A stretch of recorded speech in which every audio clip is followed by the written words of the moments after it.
చూశారు కదా ట్రైన్లోకి వచ్చేటటువంటి సమయంలో ట్రైన్ నుంచి బయటికి దిగిన తర్వాత మొత్తం మంటలన్నీ వ్యాపించేసినాయి. చూసేసరికి ఎట్లా ఉంది పొజిషన్ బయట?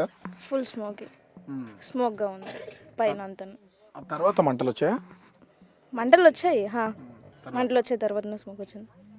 సో ఇక్కడ ఉన్నటువంటి స్వాములు వీళ్ళంతా ప్రత్యక్షంగా చూసినటువంటి వాళ్ళు, మీకు సంబంధించినటువంటి వాళ్ళు ఈ ట్రైన్లో ఎంతమంది ఉన్నారు? B1లో కూడా ఉన్నారా మీకు సంబంధించినటువంటి వాళ్ళు? B1లో ఉన్నారు స్వామి.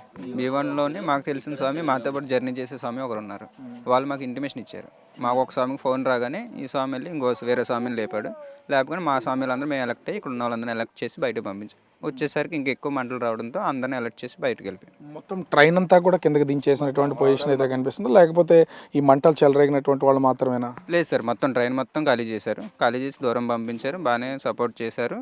ఫైర్ ఇంజన్ వచ్చాయి, ఆపాయి, అన్నీ జరిగాయి.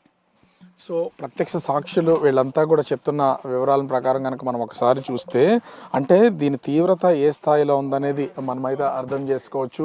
కానీ ఇప్పటికీ కూడా ప్రయాణికులందరూ కూడా గాఢమైనటువంటి నిద్రలో కొనసాగుతున్నటువంటి పరిస్థితి అయితే కనిపిస్తుంది.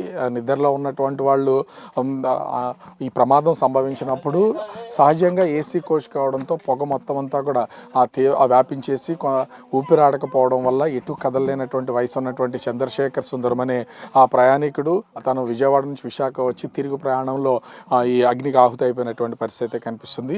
అయితే రైల్వే అధికారులు కూడా సమాచారం పక్క బోగిలో, అంటే